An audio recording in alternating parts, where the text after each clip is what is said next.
साथ उम्मीद करता हूँ कि माय वाइफ इज डाजी की तरह आपको ये सीरीज भी बहुत ज्यादा पसंद आएगी। वीडियो अच्छी लगे तो कमेंट करके बताना मत भूलिएगा। चैनल को सब्सक्राइब नहीं किया तो चैनल को सब्सक्राइब कर दें, वीडियो को लाइक और शेयर कर दें। शुक्रिया। एपिसोड की शुरुआत में थोड़ी सी हिस्ट्री बताते हैं। एक जगह जिसका नाम ज़्यू-लू है। कहते हैं कि इस जगह पर बहुत सारे कबीले हैं, लेकिन उन दो कबीलों में सबसे ज्यादा ताकतवर सिर्फ दो ही कबीले हैं, एक डीमन क्लैन और एक ह्यूमन क्लैन। पिछले 100 सालों से इन दोनों के दरमियान एक जंग जारी है। दोनों में से कोई भी हार मानने को तैयार नहीं था। फिर अचानक इंसानों ने एक समझौता रखने की बात की और एक शांति प्रस्ताव रखा। डीमन क्वीन, जिसका नाम इजाबेला है, उसने इस समझौते पर साइन करने के लिए हाँ कर दी। लेकिन उसी वक्त दिखाते हैं अर्थ यानी कि पृथ्वी पर एक शहर में एक लड़का जो कि हमारा हीरो होने वाला है, वो बैठा कंप्यूटर पर गेम्स खेल रहा होता है। साथ ही उसने कानों में हेडफोन्स लगाए होते हैं और बाकी के प्लेयर्स के साथ भी कनेक्टेड होता है। वो सारे प्लेयर्स कहते हैं ये तो गेम खेलने में बहुत ज्यादा अच्छा है। हालांकि ये गेम को इतना ज्यादा सीरियस नहीं लेता, लेकिन फिर भी ये गेम प्लेयर की रैंकिंग में नंबर 1 पर है। और यहीं पर हमारा हीरो अपना इंट्रोडक्शन करवाता है। वो कहता है कि मेरा नाम जियांग जी है और मेरे पेरेंट्स इस शहर में नहीं रहते, बल्कि वो दूसरे कंट्री में काम करते हैं। इस शहर में मेरे ज्यादा दोस्त नहीं है और अब जब के समर वेकेशंस हैं तो मैं सारा दिन घर पे बैठकर बस गेम्स ही खेलता रहता हूँ। फिर जियांग बिस्तर पर लेट जाता है और कहता है मुझे तो लगा था कि मेरा सारे का सारा समर ऐसे ही बेकार गुजरने वाला है, लेकिन मुझे क्या पता था कि मुझे किसी और दुनिया को बचाने के लिए हीरो के तौर पर जाना पड़ेगा। जियांग के गले में एक रिंग होती है जो कि चमकती है। उसके बाद वो दूसरी दुनिया में ट्रांसफर हो जाता है। जैसे जियांग की आंख खुलती है वो ऊपर छत की तरफ देखता है और कहता है मेरे घर की सीलिंग ऐसी तो नहीं थी, मैं किस जगह पर आ गया हूँ। जैसे उसकी आंख खुलती है उसके सामने डीमन क्वीन खड़ी होती है। जियांग उसे देखकर डर जाता है और उसे कहता है तुम कौन हो और मेरे रूम में क्या कर रही हो।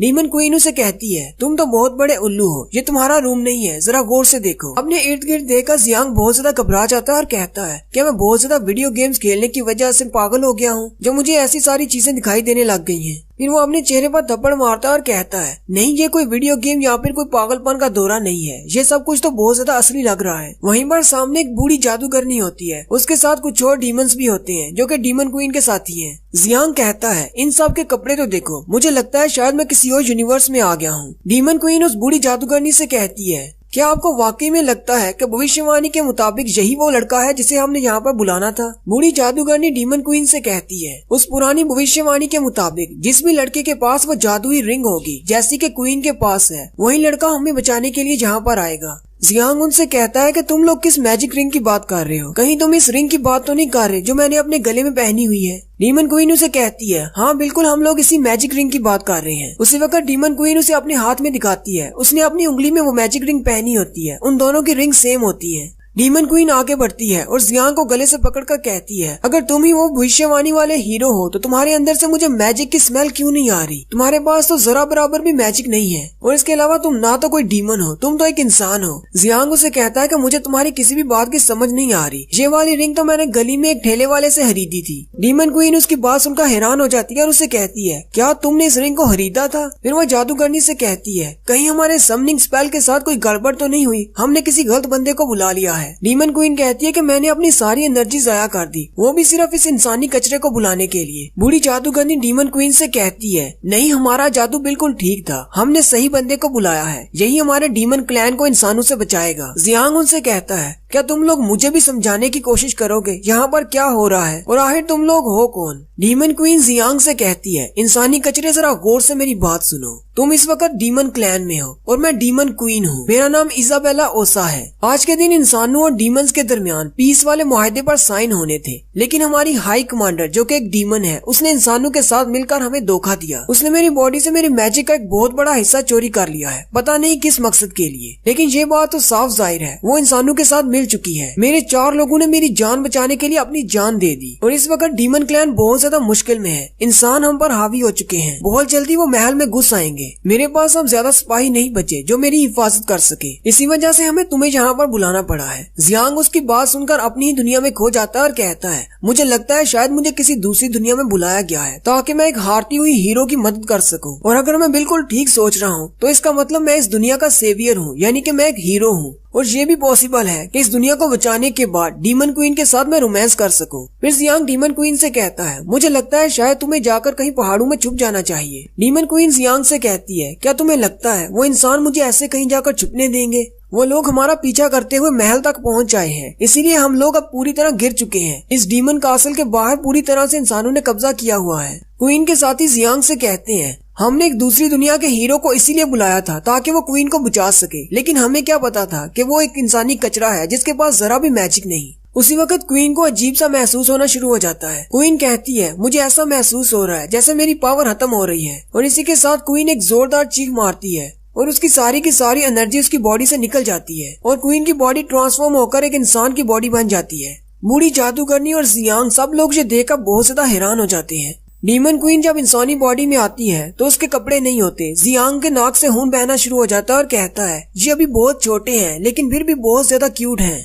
डीमन क्वीन अपनी बॉडी की तरफ देखती है और कहती है, आखिर मेरे साथ हुआ क्या? मेरी बॉडी इंसानी बॉडी में कैसे तब्दील हो गई? बूढ़ी जादूगरनी उसे कहती है, मुझे लगता है शायद इस हीरो को बुलाने के चक्कर में तुम्हारी सारी की सारी एनर्जी चली गई। डीमन क्वीन परेशान हो जाती है और बूढ़ी जादूगरनी से कहती है, अब मैं अपने लोगों के सामने कैसे जाऊंगी जबकि मैं एक डीमन नहीं रही। डीमन क्वीन की साथी लड़कियां कहती हैं, डीमन क्वीन के साथ ये सब कुछ इस इंसानी कचरे की वजह से हुआ है, चलो आओ इसको सबक सिखाते हैं। जियांग दूर खड़ा होता है और बहुत ज्यादा डर जाता है। वो चिल्लाकर उनसे कहता है, तुम लोग मेरे ऊपर सारा इल्जाम कैसे डाल सकती हो? मैं कौन सा अपनी मर्जी से यहाँ पर आया हूँ? उसी वक्त महल का दरवाजा खुलता है। कुछ डीमन सोल्जर जख्मी हालत में अंदर आते हैं और क्वीन से कहते हैं कि इंसानी सोल्जर यहाँ तक पहुँच चुके हैं, वो अंदर आने वाले हैं, आपको यहाँ से जल्दी से बाहर जाना होगा। डीमन क्वीन उनकी बात सुनकर जल्दी से जियांग के कपड़े उसे छीन लेती है और उसके कपड़े पहन लेती है और उनसे कहती है, इंसानी सोल्जर तो बड़ी जल्दी से अंदर आ गए, हमें जल्दी से उनका मुकाबला करना होगा। डीमन क्वीन की साथी लड़कियां उसे कहती हैं, हम आपकी हिफाजत करेंगे, आपको यहाँ से जाना होगा। बूढ़ी जादूगरनी आगे बढ़ती है और डीमन क्वीन से कहती है, अब जबकि आपके पास भी इंसानी बॉडी है तो आपके लिए यहाँ से भागना आसान हो जाएगा, लेकिन कभी भी इंसानों को अपने बारे में पता न चलने देना कि आप एक डीमन क्वीन है। मैं यहीं पर रुकूंगी और उन इंसानों को यहीं पर रोक कर रखूंगी ताकि आप लोग यहाँ से भाग सके। क्वीन उसे कहती है, मैं अपने लोगों को यहाँ पर मरने के लिए छोड़कर नहीं जा सकती, तुम सब लोग मेरे साथ चलोगे। उसी वक्त वो बूढ़ी जादूगरनी अपनी छड़ी को घुमाती है और अपने मैजिक को एक्टिवेट करती है और उन सब के इर्द गिर्द एक बड़ा सा मैजिकल रिंग बनाती है। वो जादूगरनी उन्हें महल के बाहर ट्रांसपोर्ट करने की कोशिश कर रही होती है, जबकि जियांग वहाँ से भागना शुरू कर देता है और कहता है, जैसे ही इंसान यहाँ पर आएंगे तो मैं उनसे मदद के लिए कहूँगा। डीमन क्वीन की साथी लड़कियाँ कहती है, इस इंसानी कचरे को यहाँ से भागने मत दो, जल्दी से इसे भी पकड़ कर लाओ। जियांग चिल्लाकर उनसे कहता है, प्लीज मुझे अकेला छोड़ दो, मुझे तुम्हारे साथ नहीं जाना। वो लोग उसे पकड़कर भी अपने साथ ले जाते हैं। बूढ़ी जादूगरनी उनसे कहती है,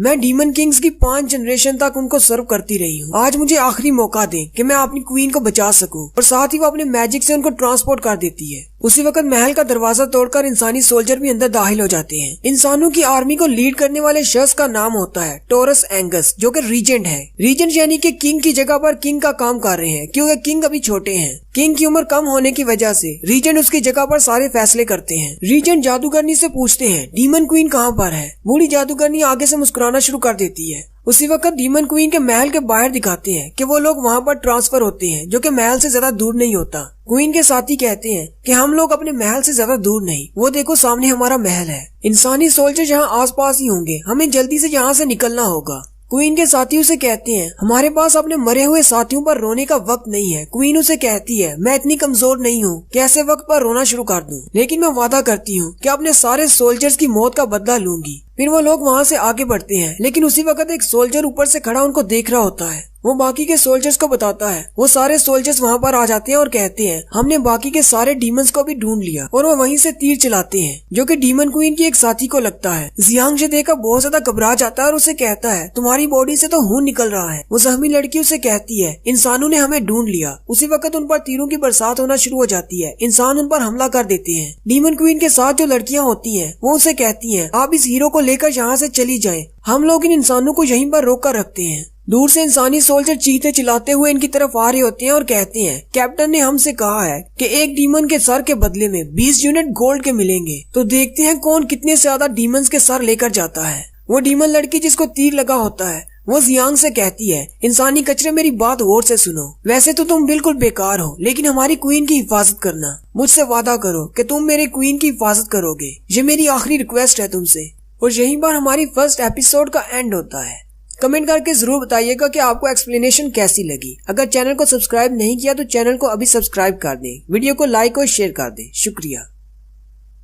देखने के बाद अगर एक्सप्लेनेशन अच्छी लगे तो कमेंट करके जरूर बताया करें। चैनल को सब्सक्राइब नहीं किया तो चैनल को सब्सक्राइब कर दें। शुक्रिया।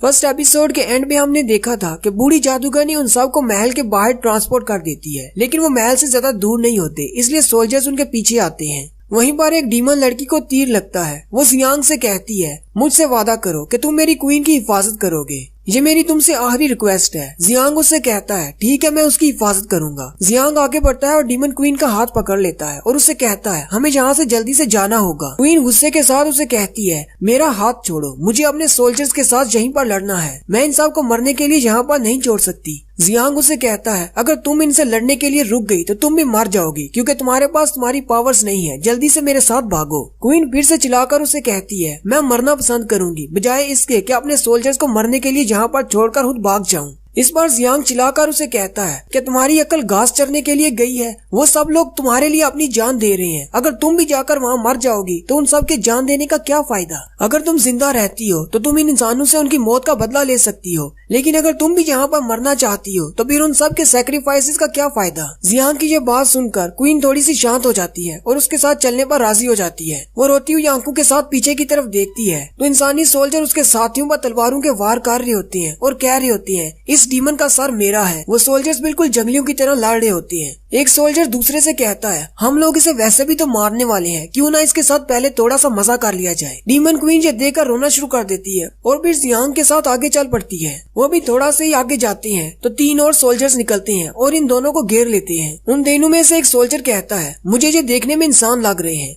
लेकिन इनके कपड़े बहुत ज्यादा मुख्तलिफ हैं। मुझे लगता है शायद ये डीमन क्लैन वालों के गुलाम हुआ करते थे। दूसरा सोल्जर कहता है, क्या हमें इन्हें मार देना चाहिए। ये सुनते ही क्वीन को गुस्सा आता है और वो जियांग से अपना हाथ छुड़ाकर उनको मारने के लिए आगे बढ़ती है। वो एक सोल्जर को पंच मारने ही वाली होती है कि जियांग पीछे से आता है और क्वीन को पकड़ लेता है और हंसते हुए उस सोल्जर से कहता है, ये इंसानों को देखकर बहुत ज्यादा एक्साइटेड हो गई है, इसलिए तुम्हें गले लगाने के लिए आगे बढ़ रही थी। वो सोल्जर उनसे कहता है, मैंने सुना है कि डीमन ट्राइब वाले इंसानों की मेमोरीज को मिटा देते हैं, उसके बाद वो उनके गुलाम बन जाते हैं और हम इंसानी सोल्जर्स को भी अपना दुश्मन मानने लग जाते हैं। अगर तुम्हारे साथ भी ऐसी ही बात है तो हम तुम दोनों को भी डीमन आर्मी का हिस्सा मानेंगे और तुम दोनों को भी मार डालेंगे। पता नहीं हमें कैप्टन तुम्हारे सर के बदले में इनाम देंगे भी या नहीं। उनमें से एक सोल्जर आगे बढ़ता है और कहता है, मुझे इस बात से फर्क नहीं पड़ता कि इनकी मेमोरीज मिटा दी गई हैं या फिर ये डीमंस के गुलाम हुआ करते थे, मुझे तो बस इन्हें मारना है। ये देखकर जियांग बहुत ज्यादा घबरा जाता है और कहता है, ये लोग तो अपने इंसानों को भी मारने पर तुले हुए हैं। जियांग जल्दी से क्वीन के सर पे हाथ रखता है और उसे नीचे की तरफ झुका देता है और उन सोल्जर से कहता है, आप लोगों को कोई गलत फहमी हुई है, हमारा ब्रेन वॉश नहीं किया गया।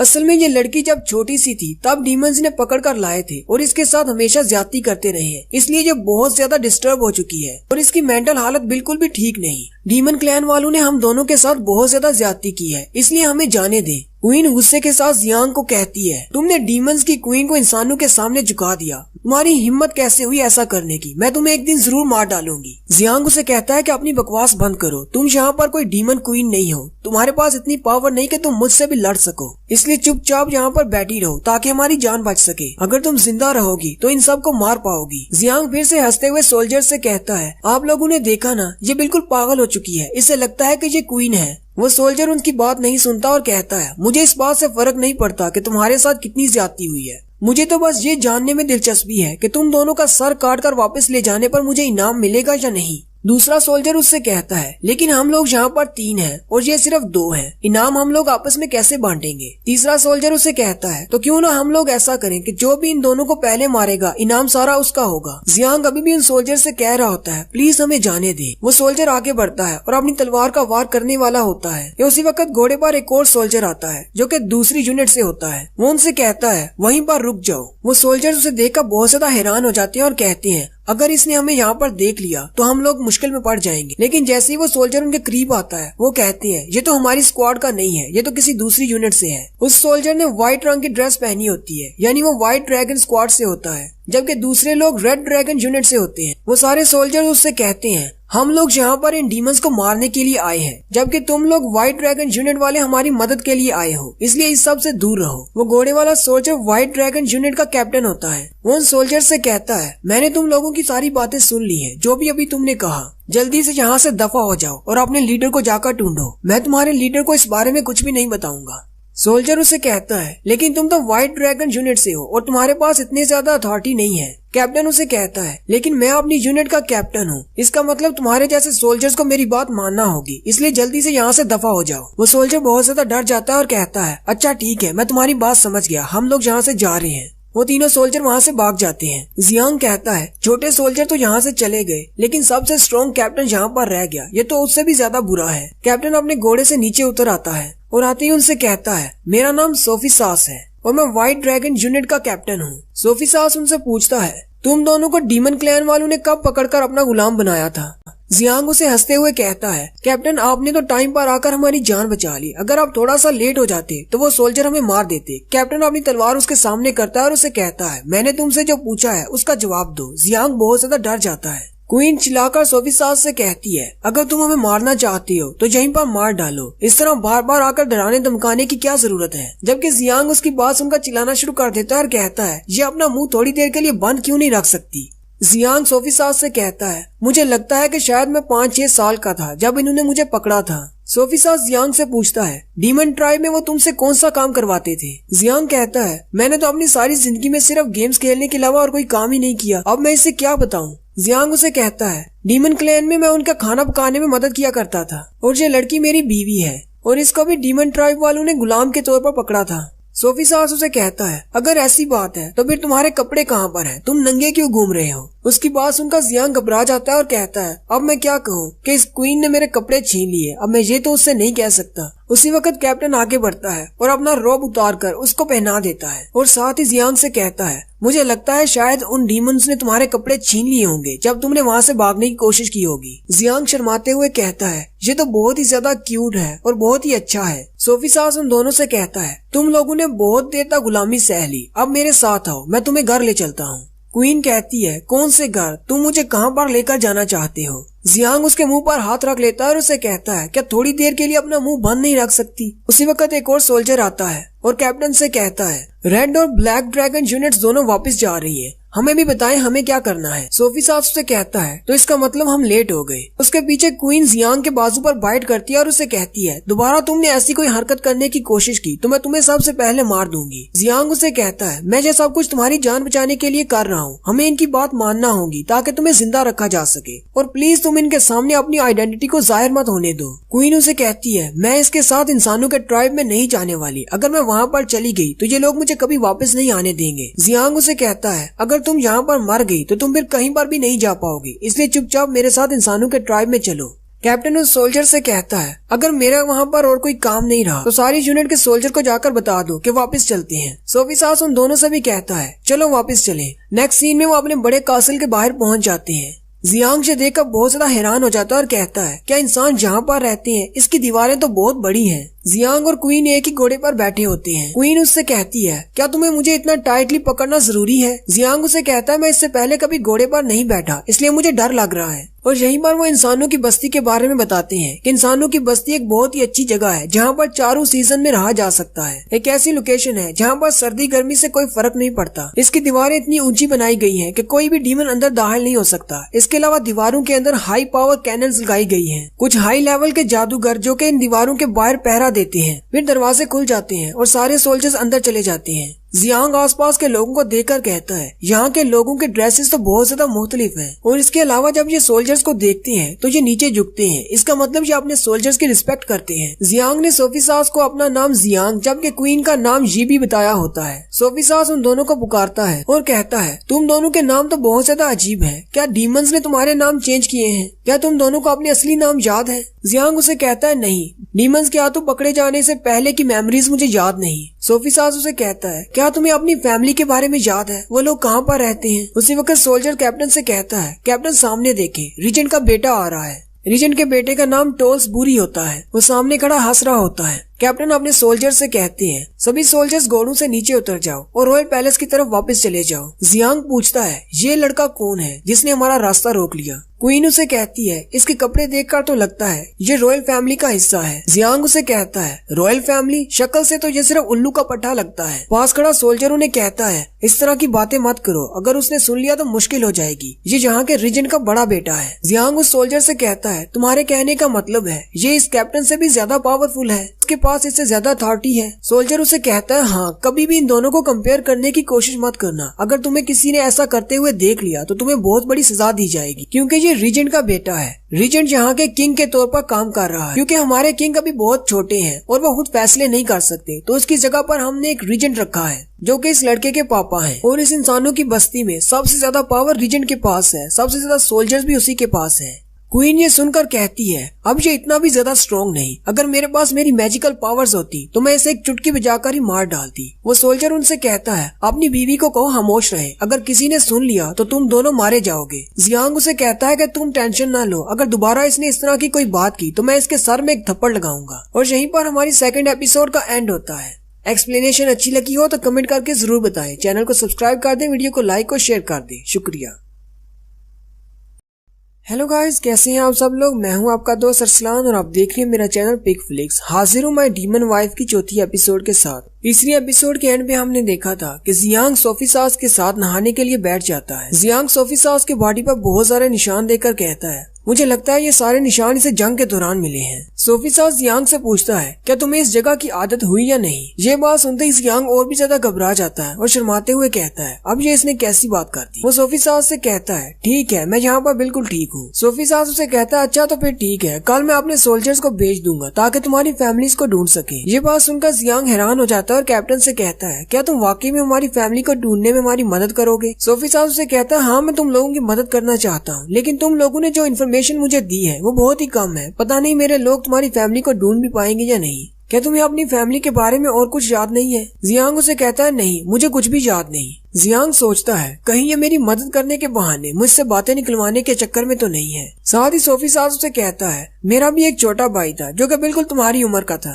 12 साल पहले डीमन क्लैन वाले उसे किडनैप करके ले गए थे, उसके बाद से मैंने उसे फिर नहीं देखा। उसका नाम सोफी सैक था। क्या तुमने डीमन ट्राइब में उसे कहीं पर देखा है। जियांग पहले तो ये सोचता है, इसको मैं क्या जवाब दूं। जियांग सोफी सास से कहता है, वहाँ पर बहुत सारे गुलाम थे, इसलिए मेरे लिए बहुत ज्यादा मुश्किल है कि हर एक को याद रख पाऊँ। हो सकता है तुम्हारा भाई वहाँ पर हो, लेकिन मैं नहीं जानता। सोफी सास उससे पूछता है, वैसे डीमंस एक इंसान के साथ क्या करते हैं जब वो उसे पकड़कर ले जाते हैं। जियांग उसे कहता है, डीमंस हमें बहुत ज्यादा पीटते हैं और हमसे काम करवाते हैं, लेकिन मैंने बाहर नहीं देखा क्योंकि मैं जब छोटा था मुझे तभी से किचन के अंदर ही रखा गया। जियांग सोचता है, शायद इसी वजह से ये हमारे साथ अच्छे से पेश आ रहा है ताकि इसे इसके भाई के बारे में कुछ इन्फॉर्मेशन मिल सके। सोफी सास जियांग से कहता है, मुझे उम्मीद है कि मेरा भाई अभी भी जिंदा होगा और हम दोनों एक दिन दोबारा मिलेंगे। जियांग उसका हौसला बढ़ाने के लिए उससे कहता है, चाहे हम लोग डीमंस के गुलाम ही क्यों ना हो, लेकिन वहाँ पर खाना बहुत ही अच्छा मिलता है। तुम्हारा भाई तो अब बड़ा हो चुका होगा और बहुत ज्यादा स्ट्रॉन्ग हो गया होगा। ये बात सुनकर सोफी सास जियांग से कहता है, मुझे उम्मीद है अब जबकि पीस ट्रीटी साइन हो चुका है जानू और डीमंस के दरमियान में, तो हम लोग उनसे कह सकते हैं कि हमारे कैदियों को छोड़ दें। जियांग उससे कहता है, लेकिन हम लोगों ने तो उन पर अटैक किया था, फिर वो हमारे कैदियों को क्यों छोड़ेंगे। सोफी सास उसे कहता है, मुझे रीजेंट ने बताया है डीमन क्लैन में एक नई क्वीन आई है और उसके साथ हमारा एक नया मुआहदा हुआ है। जियांग उसकी बात सुनकर हैरान हो जाता है और कहता है, इसका मतलब वो गद्दार डीमन एक क्वीन बन गई है। मुझे जल्दी से जाकर इजाबेला को ये बात बतानी होगी। सोफी सास जियांग से कहता है, इस वक्त डीमन ट्राइब के साथ जो शख्स बात कर रहा है वो सिर्फ रीजेंट है, इसके अलावा कोई भी उनके साथ बात नहीं कर पा रहा। जियांग उसे कहता है,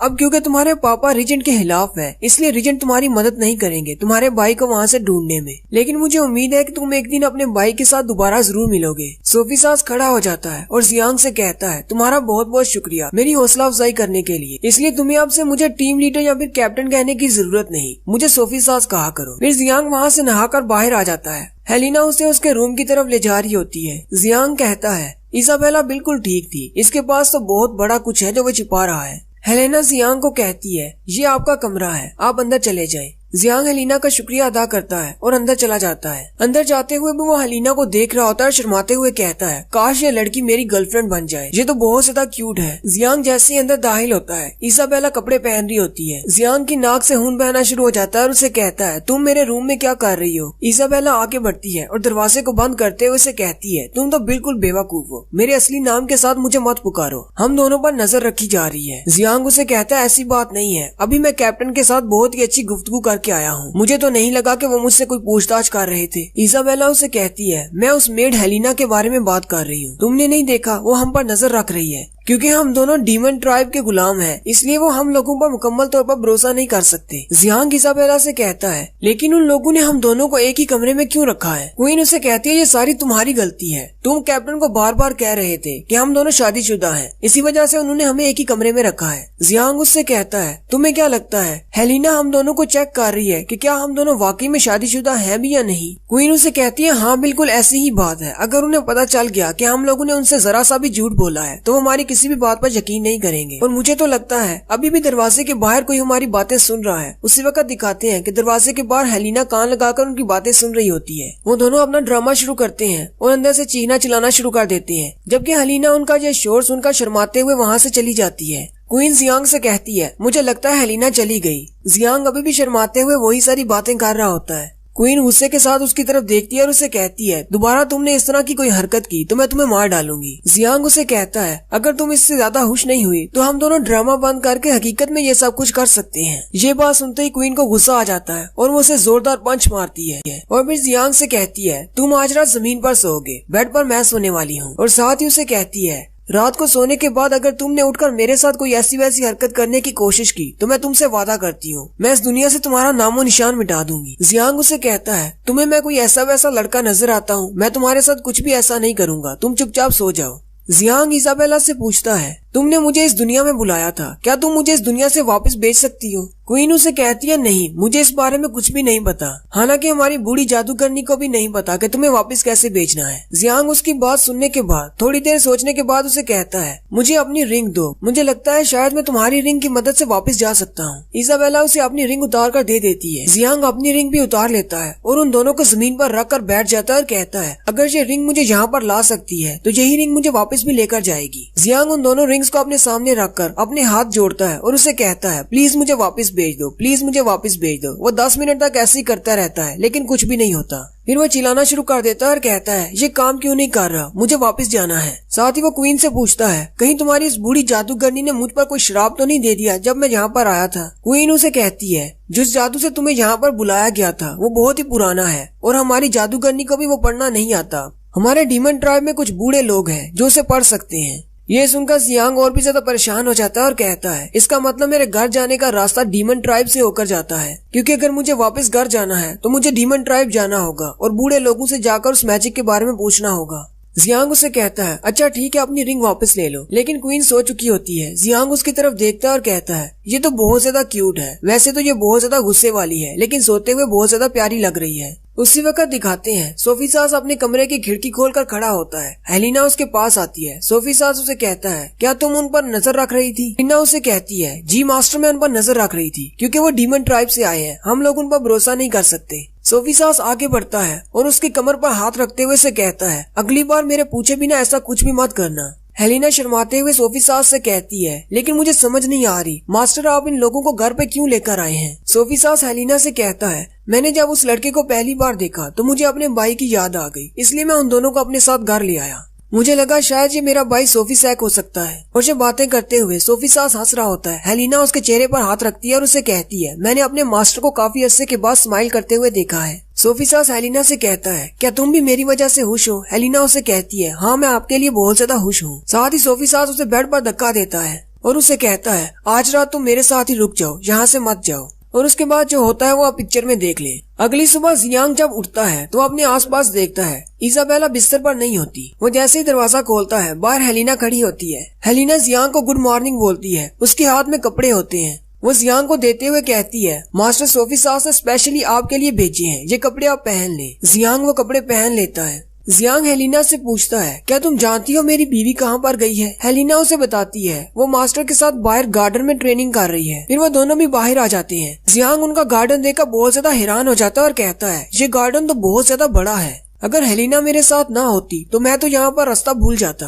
वहीं पर उसे सामने सोफी सास नजर आता है जो कि तीरंदाजी कर रहा होता है। सोफी सास बड़े ही कमाल का तीरंदाज होता है, उसका हर तीर निशाने पर लग रहा होता है। जियांग ये देखकर बहुत ज्यादा खुश हो जाता है और सोफी सास से कहता है, तुम तो बहुत ही अच्छे तीरंदाज हो। सोफी सास जियांग से कहता है, क्या तुम ट्राई करना चाहोगे? जियांग उसे कहता है, नहीं, मैं तुम्हारी तरह इतना ज्यादा टैलेंटेड नहीं हूँ, मुझे तीरंदाजी नहीं आती। सोफी सास उसे कहता है ऐसी बात है, लेकिन तुम्हारी बीवी तो बहुत ही ज्यादा टैलेंटेड है, वो देखो कैसे तीरंदाजी कर रही है। दूसरी तरफ दिखाते हैं तो क्वीन भी तीरंदाजी कर रही होती है और उसका निशाना भी बहुत ही अच्छा होता है। सोफी सास इसे देखकर बहुत ज्यादा खुश हो जाता है। जियांग कहता है हालांकि इसके पास मैजिकल पावर्स नहीं है, लेकिन मुझे लगता है इसके स्किल्स अभी भी इसके पास हैं। उसी वक्त हेलिना आती है और उनसे कहती है मास्टर ब्रेकफास्ट रेडी है। फिर वो तीनों जाकर खाने की टेबल पर बैठ जाते हैं। सोफी सास उनसे कहता है तुम दोनों एक अरसे तक डीमंस के गुलाम रहे हो, क्या तुम्हें इस नई जिंदगी की आदत पड़ी या नहीं? जियांग हंसते हुए से कहता है कोई बात नहीं, मुझे ऐसी जिंदगी जीने की आदत है। जियांग सोफी सास से कहता है तुमने हमारी बहुत ज्यादा मदद की है, लेकिन अब हमें यहाँ से जाना होगा, हम तुम पर बोझ नहीं बन सकते। सोफी सास उनसे कहता है ऐसा सोचने की जरूरत नहीं, अगर तुम दोनों चाहो तो यहाँ पर हमेशा के लिए रह सकते हो,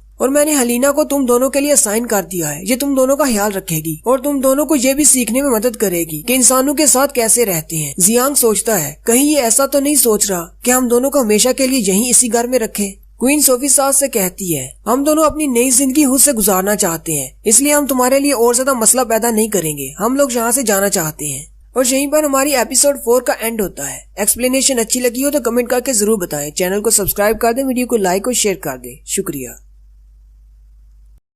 माई डीमन वाइफ की 5वीं एपिसोड के साथ हाजिर हूँ। लास्ट एपिसोड में हमने देखा था कि सोफी सास उन दोनों से कहता है तुम दोनों यहाँ पर रह सकते हो अगर तुम दोनों चाहो तो। क्वीन उससे कहती है नहीं, हम लोगों को वापस जाना है, हम अपनी नई जिंदगी अपने आप गुजारना चाहते हैं, हम तुम्हारे लिए और मुश्किल पैदा नहीं करेंगे। सोफी सास उसे कहता है मुझे इसमें कोई भी मुश्किल नहीं है, मैं तो बस इतना चाहता हूँ कि तुम दोनों यहीं पर रहो और इसी किंगडम में रहकर कोई काम करो ताकि तुम इस सिटी के लिए भी कुछ कर सको। मैं तुम दोनों के लिए कोई काम ढूंढता हूँ, लेकिन अगर तुम दोनों चाहो तो इसी महल के अंदर रहकर काम कर सकते हो। मैं जियांग को अपने कुक के तौर पर रख सकता हूँ, मैं इसके हाथ का बना हुआ खाना टेस्ट करना चाहूंगा। ये सुनते ही जियांग बहुत ज्यादा परेशान हो जाता है और कहता है मुझे तो वीडियो गेम्स खेलने के अलावा और कोई काम आता ही नहीं, मैं इसके लिए कुकिंग कैसे करूंगा। उसी वक्त क्वीन खड़ी हो जाती है और गुस्से के साथ उसे कहती है बस बहुत हो गया, तुम्हारे किचन में काम करने से ज्यादा अच्छा है मैं वापस डीमन ट्राइब में चली जाऊं। जियांग उसकी बात सुनकर और भी ज्यादा घबरा जाता है और कहता है सोफी सास को गुस्सा दिलाने की कोशिश क्यों कर रही हो। सोफी सास उसे कहता है तुम क्या कहना चाहती हो, अपनी बात समझाओ।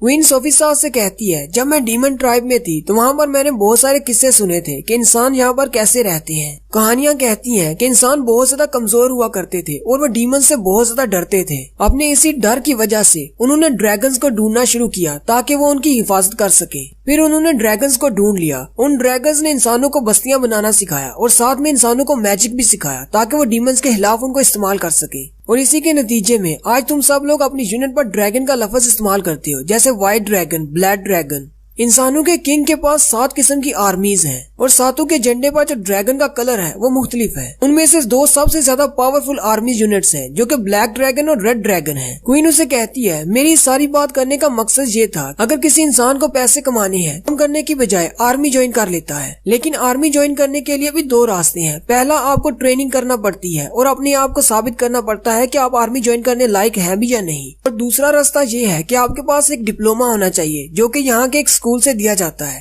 किस्से कहानियों के मुताबिक उस स्कूल के हेडमास्टर की उम्र 500 साल है और उनके पास इतना ज्यादा तजर्बा और एक्सपीरियंस है कि वो अपनी पावर में गॉड लेवल तक पहुंच चुके हैं। और ये भी कहा जाता है कि सिर्फ उसी स्कूल के जो टीचर हैं वो सारे मिलकर हजारों की तादाद में सोल्जर्स को हरा सकते हैं। ये सारी बात करने के बाद क्वीन सोफी सास से कहती है मुझे भी इस स्कूल को ज्वाइन करना है, मैं चाहती हूँ कि मैं वहाँ पर एक स्टूडेंट के तौर पर दाखिल हो जाऊँ। मुझे वहाँ पर तलवारबाजी और मैजिक सीखना है ताकि मैं और भी ज्यादा ताकतवर हो जाऊँ। सोफी सास उसे कहता है क्या तुमने वाकई में फैसला कर लिया है कि तुम्हें स्कूल ज्वाइन करना है। क्वीन उसे कहती है हाँ मुझे बदला लेना है, इसके लिए मुझे स्कूल ज्वाइन करना होगा। बदला लेने की बात सुनकर सोफी सास हैरान हो जाता है। जियांग उसे कहता है हम लोग डीमंस से बदला लेना चाहते हैं, हम उन सारे डीमंस को मार देंगे जो भी इतने सालों तक उन्होंने हमारे साथ किया है उसके बदले में। इस तरह हम लोग वहाँ पर मौजूद और भी बहुत सारे गुलामों को आजाद करवा सकते हैं। सोफी सास उनकी बात सुनने के बाद उनसे कहता है अगर तुम लोग बदला लेना चाहते हो तो मैं तुम लोगों को स्कूल ज्वाइन नहीं करने दूंगा। जियांग उसे कहता है लेकिन क्यों। सोफी सास उसे कहता है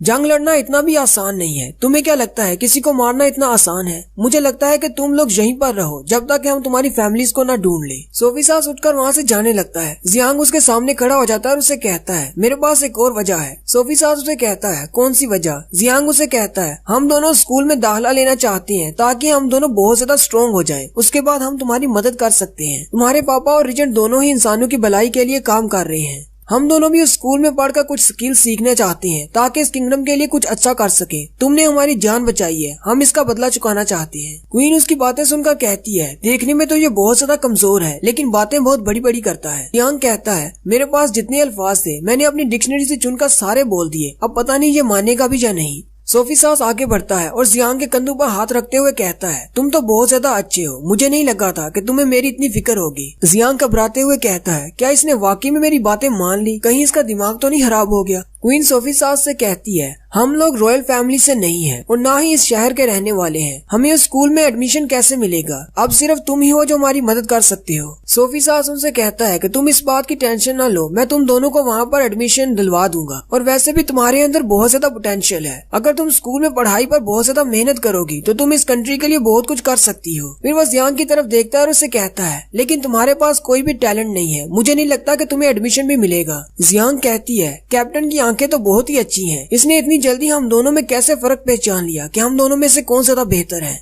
कैप्टन जियांग से कहता है, तुम्हें परेशान होने की जरूरत नहीं, उस स्कूल में कुकिंग भी सिखाई जाती है, मुझे लगता है कि तुम्हें कुकिंग आर्ट्स ही सीखनी चाहिए। जियांग अंदर ही अंदर रो रहा होता है और कहता है, मुझे तो कुकिंग भी नहीं आती, मैंने तो झूठ बोला था। थोड़ी देर के बाद वो स्कूल के बाहर पहुंच जाते हैं। सोफी सास उन दोनों से कहता है, वैसे तो क्लासेस शुरू हुए 2 महीने हो चुके हैं, लेकिन मैं तुम दोनों को ट्रांसफर स्टूडेंट के तौर पर इनरोल कर दूंगा। जियांग बहुत ज्यादा खुश हो जाता है और सोफी सास से कहता है, क्या हम दोनों सीधा जाकर तलवारबाजी और मैजिक सीखेंगे? सोफी सास उनसे कहता है, नहीं, तुम लोगों को तलवारबाजी और मैजिक नहीं सिखाया जाएगा, ये तो तुम लोगों पर डिपेंड करना है। स्कूल की 2 मेन ब्रांचेस में मैजिक और तलवारबाजी है, लेकिन इसके अलावा टोटल 9 ब्रांचेस हैं। तुम्हें इन 9 ब्रांचेस में से एक ब्रांच में चूज किया जाएगा। ये फैसला तुम नहीं कर सकते, तुम्हें पहले एक टेस्ट देना होगा जो कि एक टीचर लेगा। अगर तुम उस टेस्ट में पास होते हो, उसी के बाद फैसला किया जाएगा कि तुम्हें कौन सी ब्रांच में भेजना है। ये बात सुनकर जियांग सोचता है, मुझे तो वीडियो गेम खेलने के अलावा और कुछ भी नहीं आता, इसका मतलब मैं किसी भी टेस्ट में पास नहीं हो सकता। सोफी सास उसे कहता है कि तुम्हें घबराने की जरूरत नहीं, टीचर टेस्ट के लिए वो मेथड इस्तेमाल नहीं करेंगे, मतलब तलवारबाजी के लिए तलवारबाजी का टेस्ट नहीं लिया जाएगा, उनके अपने तरीके हैं। तुम्हें खुद पर भरोसा होना चाहिए। अब जाओ और जाकर टेस्ट दो, मैं अपने एक सोल्जर को तुम्हारे साथ छोड़कर जा रहा हूँ, ये तुम्हें अंदर ले जाएगा। जियांग सोफी सास से कहता है, क्या तुम हमारे साथ अंदर नहीं आओगे? सोफी सास उसे कहता है, नहीं, मुझे अपने पापा के साथ किंग से मिलने के लिए जाना है। अगर तुम दोनों स्क्रीनिंग टेस्ट में पास हो जाती हो तो तुम दोनों को अकोमोडेशन दी जाएगी। और फिर वह जियांग से कहता है, अगर तुम पास नहीं होते तो मैं तुम्हें वापस अपने घर ले जाऊंगा, इसलिए तुम्हें परेशान होने की जरूरत नहीं। जियांग उस स्कूल की तरफ देखता है और कहता है, ये मेरा पहला टेस्ट होने वाला है इस दुनिया में, हालांकि मैं अपनी दुनिया में दिए जाने वाले टेस्टों में कभी पास नहीं हुआ। नेक्स्ट सीन एकेडमी के अंदर का होता है, जहाँ पर एक टीचर एक क्लास ले रहे होते हैं। ये क्लास क्लोज फाइटिंग ब्रांच की होती है, हैंड टू हैंड कम्बैट की। टीचर के हाथ में एक पिंजरा होता है जिसके अंदर एक छोटी सी चिड़िया होती है, जबकि उनके पास ही एक बड़ी सी मूर्ति रखी होती है। सामने सारे बच्चे बैठे होते हैं। टीचर उनसे कहते हैं, आज मैं तुम लोगों को फिस्ट ऑफ विंड सिखाऊंगा कि कैसे इसको मास्टर करना है, लेकिन फिस्ट ऑफ विंड सीखने से पहले तुम लोगों को सीखना होगा कि शैडो स्ट्रेंथ कैसे इस्तेमाल करते हैं। टीचर उन स्टूडेंट्स में से एक लड़के जिसका नाम एली होता है उसे कहते हैं, यहाँ ऊपर आओ, और उसे कहते हैं, यहाँ पर आकर इन सब के सामने इनको प्रेजेंटेशन दो। और साथ ही वो एली को एक छोटा सा पत्थर देते हैं। मास्टर एली से कहते हैं, इस पत्थर को अपनी मुट्ठी में बंद करो और फिर अपना मुक्का बनाकर इस सामने वाले स्टैचू पर वार करो। एली आगे बढ़ता है और अपनी फुल पावर के साथ उस स्टैचू को मुक्का मारता है। बाकी सारे स्टूडेंट बहुत ज्यादा खुश हो जाते हैं और कहते हैं, ये तो बहुत ज्यादा पावरफुल है। टीचर एली से कहते हैं, अपनी मुट्ठी खोलो। एली जैसे ही अपनी मुट्ठी खोलता है तो उसकी मुट्ठी में मौजूद पत्थर रेत बन चुका होता है। टीचर उनसे कहते हैं, इसकी स्ट्राइक इतनी ज्यादा पावरफुल थी कि इसने अपनी मुट्ठी में मौजूद पत्थर को भी तोड़ दिया। लेकिन अगर तुम लोग शैडो स्ट्रेंथ सीखना चाहते हो तो इसके लिए जरूरी है कि अपनी मुट्ठी में रखी हुई चीज को बिना तोड़े तुम स्ट्राइक करो। वो सारे बच्चे सरगोशियां करना शुरू कर देते हैं और कहते हैं, ऐसा तो नामुमकिन है, अपने हाथ में रखी हुई चीज को बिना तोड़े हम लोग पंच कैसे कर सकते हैं? एली भी टीचर से कहता है, टीचर ये तो बहुत ज्यादा मुश्किल है, हम ये नहीं कर सकते।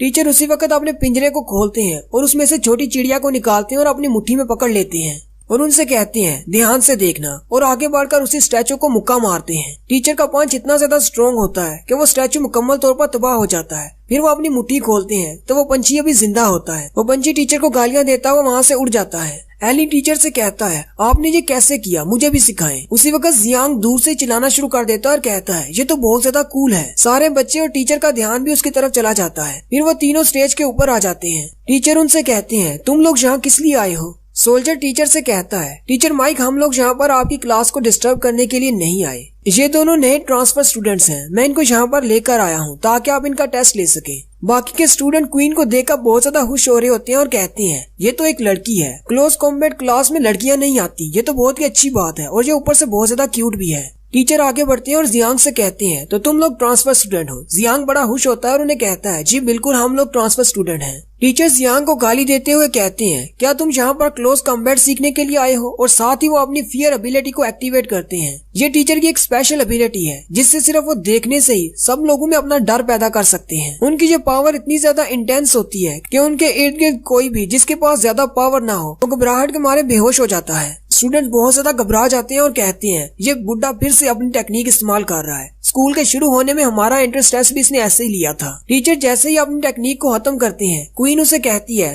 क्या अब हम लोग तलवारबाजी और मैजिक सीखने के लिए जा सकते हैं? टीचर उसे देखकर खुश हो जाते हैं और उसे कहते हैं, तुमने मेरा टेस्ट पास कर लिया है, तुम्हें तो मेरी क्लास में होना चाहिए। क्वीन उसे कहती है, मुझे माफ कर दो, मैं यहाँ पर सिर्फ मैजिक और तलवारबाजी सीखने के लिए आई हूँ। टीचर उसे कहते हैं, अच्छा ठीक है। फिर वो जियांग की तरफ देखते हैं। जियांग चुपचाप खड़ा होता है। टीचर उसे कहते हैं, मुझे लगता है कि यह भी बिल्कुल ठीक है। जियांग वहाँ पर चुपचाप खड़ा होता है। टीचर और सारे बच्चे वहाँ से चले जाते हैं। सोल्जर आगे बढ़ता है और जियांग के कंधे पर हाथ रखते हुए उसे कहता है, चलो अब बस करो, हमें दूसरे टीचर के पास भी जाना है। लेकिन उसके हाथ लगाते ही जियांग के मुंह से जाग निकलती है और वह जमीन पर गिर जाता है। वो सोल्जर जियांग को संभाल रहा होता है, जबकि क्वीन कहती है, ये इंसानी कचरा तो बहुत ज्यादा कमजोर है। और यहीं पर हमारी 5वीं एपिसोड का एंड होता है। एक्सप्लेनेशन अच्छी लगी हो तो कमेंट करके जरूर बताएं। चैनल को सब्सक्राइब कर दें, वीडियो को लाइक और शेयर कर दें। शुक्रिया। हेलो गाइस, कैसे हैं आप सब लोग? मैं हूं आपका दोस्त अरसलान और आप देख रहे हैं मेरा चैनल पिक फ्लिक्स। हाजिर हूं माय डीमन वाइफ की 7वीं एपिसोड के साथ। लास्ट एपिसोड में हमने देखा था क्वीन दोनों टीचर से कहती है कि मैं दोनों ब्रांचेस में स्टडी करना चाहती हूँ। वो आगे बढ़कर तलवार उठा लेती है। ड्रोना अपने स्टूडेंट से कहती है, तुम में से कौन इसका मुकाबला करने के लिए सामने आएगा? तो सामने से बूरी आता है और कहता है, मैं इसका मुकाबला करूंगा। टीचर ड्रोना बूरी से कहती है, तुम्हें बाउंड्री फोर्स का इस्तेमाल नहीं करना, सिर्फ तलवार का इस्तेमाल करना। बूरी उनसे कहता है, इस जैसी लड़की के सामने मुझे अपनी फोर्स का इस्तेमाल करने की जरूरत ही नहीं पड़ेगी। जियांग चिल्लाकर उसे पुकार रहा होता है। क्वीन उसे कहती है, अब तुम्हें क्या कहना है? जियांग उसे कहता है, जरा ध्यान से लड़ना, मुझे ये बंदा शक्ल से बिल्कुल ठरकी लग रहा है, इसलिए तुम्हें अपना ध्यान रखना होगा। और इसी के साथ टीचर ड्रोना उनसे कहती है, चलो फाइट स्टार्ट करो। फाइट स्टार्ट होते ही बूरी अपनी तलवार के साथ क्वीन की तरफ आगे बढ़ता है, जबकि क्वीन उसके सामने खड़ी होती है और अपनी जगह से नहीं हिलती। बूरी सीधा उसकी चेस्ट पर वार करने के लिए आगे बढ़ रहा होता है, जबकि क्वीन अपनी तलवार आगे करती है और बूरी को साइड पर धकेल देती है। बूरी फिर से आगे बढ़ता है और उसके ऊपर से जंप करते हुए उसके पीछे की तरफ चला जाता है और उस पर वार करता है, लेकिन क्वीन फिर से उसे डॉज करती है।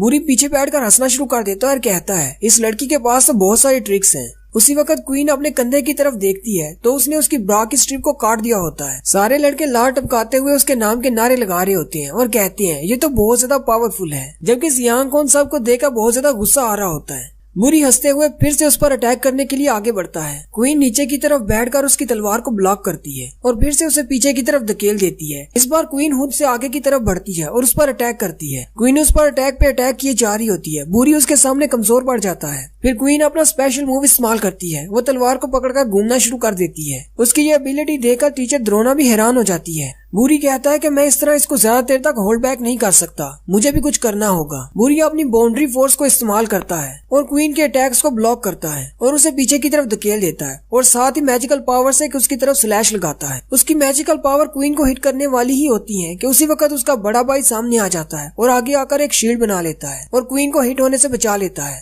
बुरी के भाई का नाम टोल्स लियान होता है। लियान क्वीन को नीचे उतारने के बाद उसे कहता है, क्या तुम ठीक हो? उसी वक्त जियांग आगे आ जाता है और उसके कंधे पर हाथ रखते हुए उसे दूर कर देता है और उसे कहता है, मेरी वाइफ को बचाने के लिए तुम्हारा बहुत ज्यादा शुक्रिया। वाइफ का लफ्ज सुनते ही वहाँ पर सारे बच्चे हैरान हो जाते हैं। जियांग इजाबेला से पूछता है, क्या तुम ठीक हो? इजाबेला उसे कहती है, हाँ मैं बिल्कुल ठीक हूँ। डोरोना सोल्जर से पूछती है, क्या ये दोनों वाकई में शादीशुदा हैं? वो सोल्जर उसे कहता है, हाँ ये दोनों शादीशुदा हैं। डोरोना खुश हो जाती है और कहती है, तुम्हें पहले ये बता देना चाहिए था। सोल्जर उसे देखकर सोचता है, तो कैप्टन इसी की वजह से अंदर नहीं आना चाह रहे थे। डोरोना बुरी से कहती है, मैंने तुमसे कहा था कि अपनी बाउंड्री फोर्स का इस्तेमाल मत करना।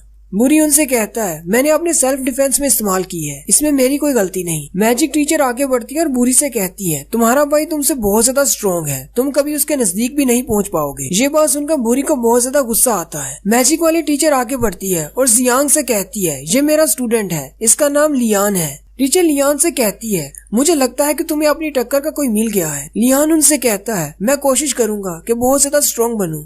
ड्रोना क्वीन से कहती है, मुझे लगता है शायद तुमने अपने स्वर्ड स्किल मूचिया से सीखे हैं। क्वीन उसे कहती है, हाँ बिल्कुल, मैंने मास्टर मूचिया से ही सीखे हैं। मूचिया एक फेमस स्वर्ड्समैन है जिसको गॉड ऑफ स्वर्ड भी कहा जाता है। स्टूडेंट्स भी ये बात सुनकर हैरान हो जाते हैं और कहते हैं, तो क्या ये वाकई में मास्टर मूचिया की स्टूडेंट रह चुकी है, इसीलिए ये बहुत ज्यादा पावरफुल है। ड्रोना उसे कहती है, मैं भी टीचर मोचिया से कुछ अर्सा सीखती रही हूँ, इसलिए मुझे पता था कि तुमने जो मूव इस्तेमाल किया वो टीचर मोचिया का था। क्वीन टीचर से कहती है, लेकिन थोड़ी देर पहले जो तुम स्किल्स इस्तेमाल कर रही थी वो तो टीचर मोचिया से भी ज्यादा अच्छे थे। टीचर हंसते हुए से कहती है, तुम तो बहुत ही अच्छी नजर रखती हो। चलो ठीक है, मैं तुम्हें अपनी स्टूडेंट मानती हूँ। आज से मैं तुम्हें तलवारबाजी सिखाऊंगी। ड्रोना की क्लास के लड़के बहुत ज्यादा खुश हो जाते हैं और कहते हैं, चलो एक हॉट लड़की हमारी क्लास में आने वाली है। जबकि मैजिक की क्लास के लड़के कहते हैं, ये लोग इतना ज्यादा खुश क्यों हो रहे हैं, जबकि उसने अभी तक डिसाइड नहीं किया उसने कौन सी क्लास में जाना है। मैजिक टीचर ऐसी आगे बढ़ती है और ड्रोना से कहती है, तुम्हारा क्या मतलब है कि तुम उसे अपनी क्लास में ले रही हो? मैं उसे पहले ही अपनी स्टूडेंट मान चुकी हूँ। ड्रोना उसे कहती है, क्या तुमने देखा नहीं वो किस तरह तलवारबाजी करती है? वो मैजिक से ज्यादा तलवारबाजी में ज्यादा माहिर रहेगी। सोल्जर आगे बढ़ता है और जीबी यानी कि क्वीन से कहता है, तुम कौन सी क्लास में जाना चाहोगी?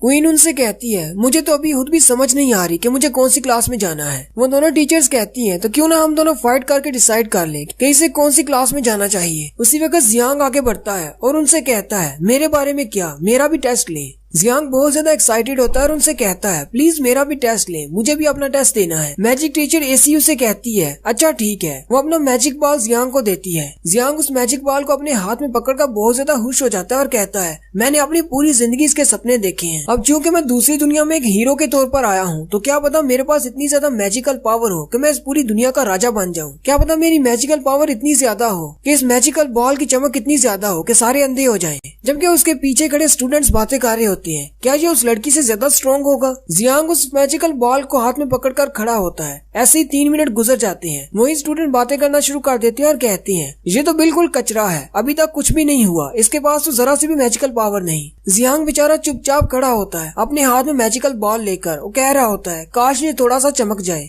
बुरी और उसके दोस्त हंसना शुरू कर देते हैं और कहते हैं, ये तो बिल्कुल बेकार है। एसी आगे बढ़ती है और उसके हाथ से मैजिकल बॉल ले लेती है और उसे कहती है, मुझे तो पहले से ही पता था कि तुम एक यूजलेस स्लम्बर हो। मैंने तो सिर्फ इसीलिए तुम्हारा टेस्ट ले लिया ताकि तुम उदास ना हो जाओ कि मेरा टेस्ट नहीं लिया गया। जियांग टीचर से कहता है, क्या मैं ये बात पूछ सकता हूँ कि यूजलेस स्लम्बर क्या होता है? सोल्जर आगे बढ़ता है और उसे कहता है, यूजलेस स्लम्बर एक लकड़ी का नाम है, एक ऐसी लकड़ी जो ना तो जलाने के काम आती है और ना ही और कोई चीज उससे बनाई जा सकती है। उसी लकड़ी के नाम पर हमारे यहाँ जो भी स्टूडेंट्स आते हैं जिनके पास मैजिकल पावर्स नहीं होती, उन्हें यूजलेस स्लम्बर कहा जाता है। जियांग उदास हो जाता है और कहता है, इसका मतलब मैं ना तो तलवारबाजी सीख सकता हूँ और ना ही मैजिक सीख सकता हूँ। एसीयू से कहती है, अगर तुम्हारे पास बाउंड्री फोर्स नहीं है तो तुम मैजिक परफॉर्म नहीं कर सकते। ड्रोना उसे कहती है, तुम तलवारबाजी सीख सकते हो, लेकिन तुम्हारी तलवारबाजी उस इंसान के सामने बेकार है जो कि पहले से बाउंड्री फोर्स इस्तेमाल कर रहा हो। जियांग और भी ज्यादा परेशान हो जाता है और उनसे कहता है, क्या कोई और रास्ता नहीं है? बुरी उसे कहता है, क्या तुम कोई बेवकूफ हो?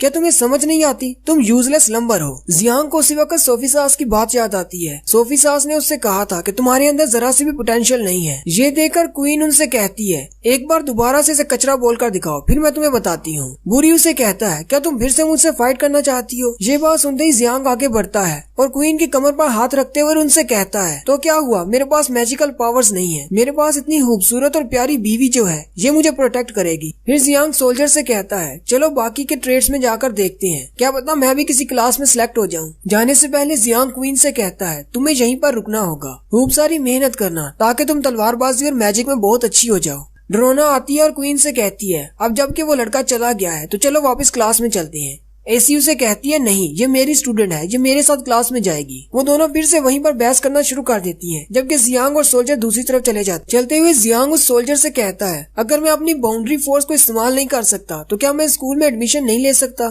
सोल्जर उसे कहता है, नहीं ऐसी बात नहीं है, बिना बाउंड्री फोर्स के भी तुम बहुत सारी क्लासेस में ज्वाइन कर सकते हो। यहाँ पर और भी ऐसी ब्रांचेस है जहाँ पर बाउंड्री फोर्स का इस्तेमाल नहीं होता। जियांग सोचता है, मुझे लगता है शायद मैं एक कुक की बनने वाला हूँ। सोल्जर उसे कहता है, हम लोग अगली क्लास में पहुँच गए हैं।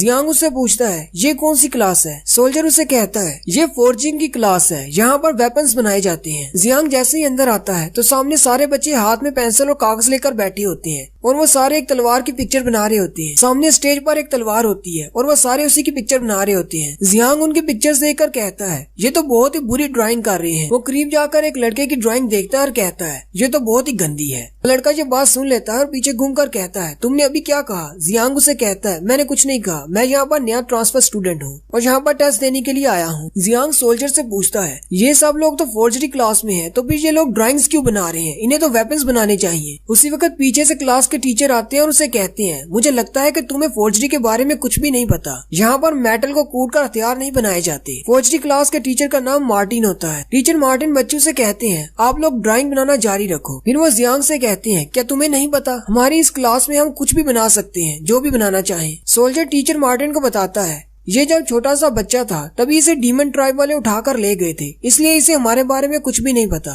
मार्टिन उसे कहते हैं अच्छा तो ऐसी बात है, चलो मैं तुम्हें करके दिखाता हूँ कि यहाँ पर हम हथियार कैसे बनाते हैं। टीचर सामने स्टेज की तरफ चले जाते हैं जहाँ पर वो तलवार होती है। टीचर अपनी कमर पर लगे हुए एक पेन को उतारते हैं और उस पेन को अपनी मैजिकल पावर से बड़ा कर लेते हैं और उस पेन की मदद से जमीन पर एक तलवार ड्रा करते हैं। जैसे ही उनकी तलवार की ड्राइंग मुकम्मल होती है मास्टर उसे कहते हैं जाग जाओ, और वो तलवार ड्राइंग में से बाहर निकल आती है और एक असली की तलवार बन जाती है। ये देखकर जियांग बहुत ज्यादा हैरान हो जाता है। टीचर उसे कहते हैं यहाँ ह्यूमन ट्राइब में हम लोग इस तरह अपने वेपन्स बनाते हैं। जियांग मार्टिन से कहता है क्या ये एक मैजिकल ब्रश था जिससे तुमने इस तलवार को बनाया है? क्या हम इससे कुछ भी बना सकते हैं? और यहीं पर हमारी 7वीं एपिसोड का एंड होता है। एक्सप्लेनेशन अच्छी लगी हो तो कमेंट करके जरूर बताएं। चैनल को सब्सक्राइब कर दें, वीडियो को लाइक और शेयर कर दें। शुक्रिया।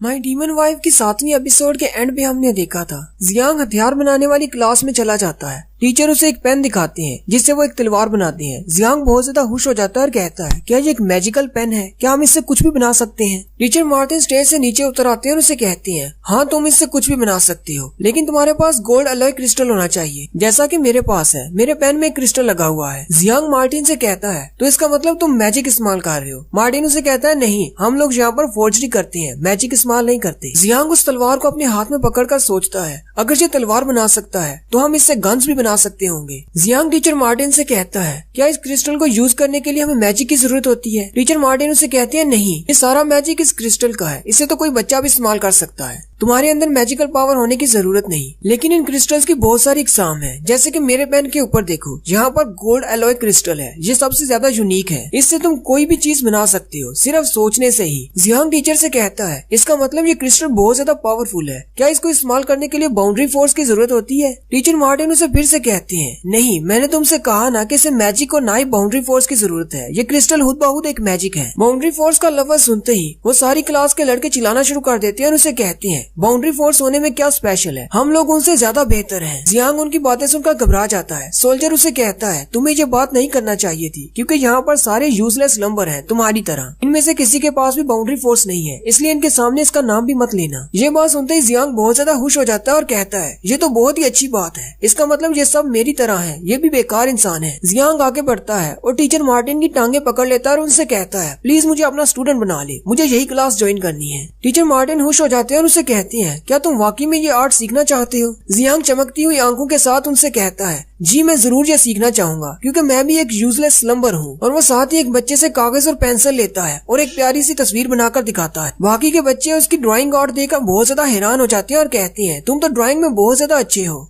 टीचर वो ड्राइंग देखकर बहुत ज्यादा खुश हो जाते हैं और उसे कहते हैं तुमने टेस्ट पास कर लिया, तुम्हारा ड्राइंग स्किल तो बहुत ज्यादा अच्छा है। सोल्जर भी खुश हो जाता है और उसे कहता है मास्टर जियांग मुझे नहीं लगा था कि आपके पास इतना टैलेंट होगा कि आप किसी क्लास में ज्वाइन कर सकेंगे, लेकिन आप ड्राइंग में तो बहुत ज्यादा अच्छे हैं। जियांग हंसते हुए से कहता है अब ये कोई बड़ी बात नहीं, वैसे भी मेरे पास ड्राइंग के अलावा और कोई स्किल नहीं है। टीचर मार्टिन उसे कहते हैं हमारी ब्रांच का वैसे ज्यादा कोई रोल नहीं, क्योंकि ज्यादातर बच्चे कॉम्बैट स्किल सीखते हैं या भी तलवारबाजी सीखते हैं, लेकिन अगर तुमने एक बार फोर्जरी को मास्टर कर लिया तो तुम इसके बहुत सारे इस्तेमाल कर सकते हो। जियांग सोचता है ये तो बहुत ही अच्छा हो गया कि मुझे ड्राइंग आती है, मैं अपनी ड्राइंग की मदद से अब कुछ भी बना सकता हूँ, ना सिर्फ वेपन्स बल्कि और भी बहुत सारी चीजें जो कि मेरी दुनिया से होंगी। लेकिन उसी वक्त चश्मे वाला लड़का उसे कहता है लेकिन तुम्हें 3 रूल्स का ख्याल रखना होगा, तुम अपनी मर्जी से कुछ भी नहीं बना सकते। चश्मे वाला लड़का उसे तीनों रूल्स के बारे में बताता है। सबसे पहला रूल ये होता है कि तुम ऐसी कोई चीज नहीं बना सकते जिससे जानवरों को नुकसान हो। रूल नंबर 2 ये है कि तुम अपने लिए चीजें बनाने के लिए अपने क्रिस्टल्स को किसी से चोरी नहीं कर सकते, ना ही तुम कोई मटेरियल चोरी कर सकते हो। और अपने क्रिस्टल्स के साथ जो भी चीजें तुम बनाओगे तुम्हें उनकी केयर करना होगी। तुम उन्हें बनाने के बाद फेंक नहीं सकते। और हमारी क्लास का तीसरा रूल ये है कि तुम कोई भी लिविंग ऑब्जेक्ट नहीं बना सकते, जैसे कि कोई जिंदा जानवर जिसके पास इमोशंस हो। जियांग सोचता है ये रूल्स तो काफी ज्यादा अच्छे हैं क्योंकि टीचर मार्टिन बहुत ही नरम दिल है, इसलिए उनके रूल्स भी अच्छे हैं। जियांग फिर से टीचर के सामने घुटने टेक कर बैठ जाता है और टीचर मार्टिन से कहता है प्लीज मुझे एक्सेप्ट कर ले, मुझे ये क्लास ज्वाइन करनी ही है। वो सोल्जर भी टीचर मार्टिन से कहता है हमें यहाँ पर स्पेशल व्हाइट ड्रैगन टीम के लीडर ने भेजा है, अगर आप इसे अपना स्टूडेंट बना लेते हैं तो आपकी वैल्यू उनकी नजर में बढ़ जाएगी। चश्मे वाला लड़का टीचर से कहता है टीचर इसकी आर्ट बहुत ही अच्छी है और ये हमें ज्वाइन भी करना चाहता है, तो इसे रख लें। टीचर हंसते हुए से कहते हैं इस सब की जरूरत नहीं, मैं वैसे भी इसे रखने वाला हूँ। वो जियांग के कंधे पर हाथ रखते हुए कहते हैं मुझे इतना अच्छा स्टूडेंट मिल रहा है, मैं इसे क्यों जाने दूं। वे टीचर अपने पास से एक पेन निकालते हैं और उसे जियांग को देते हुए कहते हैं ये पेन हर स्टूडेंट को दिया जाता है जो कि पहली बार क्लास में आता है। उस पेन के ऊपर एक छोटू सा क्रिस्टल लगा होता है। जियांग उस पेन को हाथ में पकड़कर बहुत ज्यादा खुश हो जाता है और कहता है मुझे तो अभी से लग रहा है जैसे मेरे हाथ में जादू की छड़ी लग गई है। नेक्स्ट सीन रॉयल पैलेस का होता है। किंग अपने थ्रोन पर बैठी होती हैं, जबकि रीजेंट उनके सामने खड़े होते हैं। रीजेंट किंग से कहते हैं हमें और ज्यादा इंतजार नहीं करना चाहिए, आपको जल्दी से फैसला करना है हमें क्या करना है। उसी वक्त मास्टर गुरु और सोफी सास दोनों अंदर आ जाती हैं। किंग भी उन दोनों को देखकर बहुत ज्यादा खुश हो जाती हैं। मास्टर गुरु आते ही किंग से कहती हैं कि जो बात मैंने सुनी है क्या वो बिल्कुल ठीक है। ग्रेट ड्रैगन टीम के कैप्टन और हमारे एग्रीकल्चर मिनिस्टर उन दोनों को हमारे रीजेंट सजाए मौत दिलवाना चाहती हैं, क्या ये बात ठीक है। आखिर ये किस किस्म की बात हो रही है, रीजेंट के दिमाग में चल क्या रहा है। रीजेंट मास्टर गुरु से कहते हैं मैंने अपने कुछ स्पाई लोगों को वहाँ पर भेजा था नजर रखने के लिए। मैंने सुना था कि वहाँ पर कुछ गैर कानूनी काम हो रहे हैं और बिल्कुल ऐसा ही पाया। हमारे एग्रीकल्चर मिनिस्टर ने बहुत ज्यादा फायदा उठाया है ईस्ट वाले ट्राइब से, और इसके अलावा ग्रेट ड्रैगन टीम के कैप्टन भी उनको हमारा राशन देते हुए पकड़े गए। मेरा कहने का मतलब ये है कि हमारी आर्मी का राशन हम लोग ईस्ट वाले ट्राइब को क्यों दे, और वो भी किंग की बिना इजाजत के। ये एक बहुत बड़ा क्राइम है, इसके लिए उन्हें सजा जरूर देनी चाहिए। मास्टर गुरु उनसे कहते हैं ईस्ट में इस दफा बारिश नहीं हुई, इसलिए उनके पास खाने के लिए कुछ भी नहीं था। हमने अपने राशन में से उनकी जान बचाने के लिए उनको राशन दिया है ताकि हम दोनों ट्राइब्स के दरमियान अमन शांति बनी रहे। अगर हम लोग उनके बुरे वक्त में उनको राशन देते हैं तो इसका मतलब है हमारा रिलेशनशिप उनके साथ और भी ज्यादा मजबूत होगा और मुश्किल वक्त में वो लोग भी हमारी मदद करेंगे। रीजेंट मास्टर गुरु से कहते हैं वो सिर्फ बेवकूफ जानवरों का कबीला है, उन्हें पीस से क्या मतलब। और सबसे बड़ी बात ये है कि किंग को इस बारे में जरा भी नहीं बताया गया कि आप लोग हमारी आर्मी का राशन बिना इजाजत के लोगों में बांट रहे हैं। मास्टर गुरु से कहते हैं हमारे पास किंग की इजाजत लेने का टाइम नहीं था, अगर हम एक भी दिन और रुकते तो वहाँ पर भूख से बहुत सारे लोग मर जाते। रीजेंट उनसे कहते हैं कोई बात नहीं, अगर वो मर जाते तो कोई फर्क नहीं पड़ता, वैसे भी वो सिर्फ जानवर है। और आप ये सारे सवाल उठाने के लिए बहुत ज्यादा लेट हो चुकी हैं। साथ ही रीजेंट आवाज देते हैं और कहते हैं उन दोनों को अंदर ले आओ। ब्लैक ड्रैगन यूनिट के कैप्टन ने 2 बीट्स को पकड़ रखा होता है, वो दोनों जंजीरों में बंधे होते हैं। मास्टर गुरु उनको देखकर कहते हैं तुमने इन दोनों को क्यों पकड़ा है। उनमें से एक स्वर्ड मास्टर मूचिया होते हैं जबकि दूसरे कमांडिंग ऑफिसर बीरू होते हैं। गुरु बहुत ज्यादा गुस्सा हो जाते हैं और रीजेंट से कहते हैं तुम्हें इन लोगों को पकड़ने की क्या जरूरत थी। उन दोनों के हाथ में बॉक्सेस होते हैं। रीजेंट उन दोनों से कहते हैं अपने बॉक्सेस को ओपन करो। वो दोनों जैसे ही बॉक्सेस को ओपन करते हैं तो उनके अंदर इंसानों के कटे सर होते हैं। ये देखकर किंग और सारे लोग हैरान हो जाते हैं। किंग घबराते हुए रीजेंट से कहते हैं आप ये सब कुछ यहाँ पर क्यों लेकर आए हैं। रीजेंट उनसे कहते हैं मुझे माफ कर दें, लेकिन मुझे आपके सामने सबूत भी तो पेश करने थे। आपको ये सब कुछ देखने की जरूरत नहीं, इस तरह का गंदा काम मेरे जिम्मे डाल दे, मैं सब कुछ संभाल लूंगा। उन दोनों सरों में से एक सर एग्रीकल्चर मिनिस्टर का होता है जबकि दूसरा सर ग्रेट टीम के लीडर का होता है। रीजेंट किंग से कहते हैं आज के बाद ग्रेट टीम की कमांड को ब्लैक ड्रैगन टीम के कैप्टन संभालेंगे, उसका नाम साटो होता है। और एक हफ्ते के बाद साटो इन दोनों यूनिट्स को लेकर ईस्टर्न ट्राइब पर जाकर हमला करेंगे। ये सुनते ही मूचिया और बीरू दोनों चिल्लाना शुरू कर देते हैं और उसे कहते हैं तुम ऐसा कैसे कर सकते हो, तुमने हमसे कहा था कि अगर हम दोनों सरेंडर कर देते हैं तो तुम हमारे लोगों की मदद करोगे, लेकिन अब तुम हमारे ट्राइब पर हमला करने की बात कर रहे हो, तुम बहुत बड़े धोखेबाज हो। उसी वक्त साटो उनकी जंजीरें खींचता है। रीजेंट उनसे कहता है मैंने तुम लोगों से ऐसी कोई बात नहीं की, मेरी तुम्हारे साथ ऐसी कोई डील नहीं हुई, तुम लोग झूठ क्यों बोल रहे हो, तुम्हें तो यहाँ पर हमारे किंग से माफी की भीख मांगनी चाहिए। बीरू मूचिया से कहता है मुझे पहले से ही पता था कि ये हमें धोखा देगा, हमें इंसानों पर कभी भरोसा करना ही नहीं चाहिए। हमें पहले से ही पता है कि इंसानों के दिल सबसे ज्यादा बुरे हैं और तुम देख लेना ये इंसान एक दिन पूरी दुनिया को तबाह कर देंगे। मास्टर गुरु बीरू से कहते हैं मुझे नहीं लगा था कि यहाँ तक बात पहुँचेगी। फिर मास्टर गुरु किंग से कहते हैं मुझे लगता है कि हमें यहीं पर रुक जाना चाहिए, अगर हम इन दोनों को यहाँ पर सजा देते हैं तो हमारी जंग छिड़ सकती है बाकी ट्राइब्स के साथ भी। किंग जैसे ही कुछ बोलने लगते हैं उसी वक्त साटो मूचिया की जंजीर ढीली कर देता है। मूचिया को महसूस होता है कि उसकी ग्रिप आजाद हो चुकी है और वो अपनी बाउंड्री फोर्स का भी इस्तेमाल कर सकता है। साथ ही साटो नौटंकी शुरू कर देता है और कहता है, मूचिया मेरी पकड़ से निकल चुका है, कोई इसको पकड़ो। मूचिया जो कि बहुत ज्यादा गुस्से में होता है और किंग से कहता है, तुम लोग मेरे कंट्री पर हमला करने वाले हो, तुम्हें इस बात का हमेशा भुगतना पड़ेगा और इसकी कीमत तुम्हारे किंग चुकाएंगे। मूचिया अपनी मैजिकल पावर से एक तलवार बनाता है और किंग की तरफ जंप करके उसे मारने के लिए आगे बढ़ता है। सोफिसास किंग के सामने आ जाता है और उसकी तलवार के वार को ब्लॉक करता है और मूचिया से कहता है, हमारे किंग की ऐसी बेइज्जती मैं जरा भी बर्दाश्त नहीं करूंगा। और साथ ही सोफिसास उसके पेट में अपनी तलवार मारता है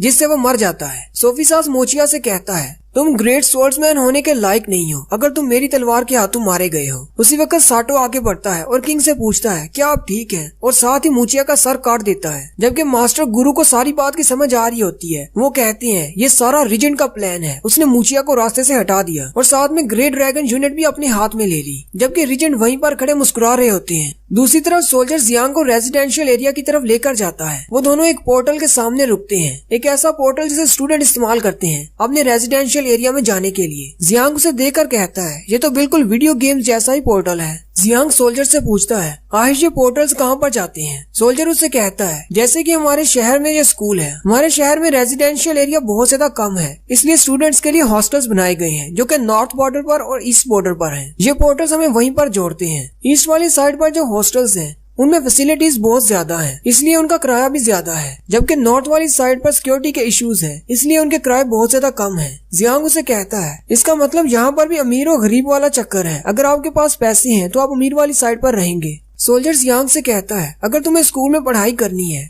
तो ये लाजमी है कि तुम्हें हॉस्टल में ही रहना पड़ेगा। जियांग सोचता है, वैसे भी मुझे कैंपस में ही रहना है, क्योंकि सोफिसास जिस तरह मुझे घूर घूर कर देखता है मुझे बिल्कुल भी अच्छा नहीं लगता।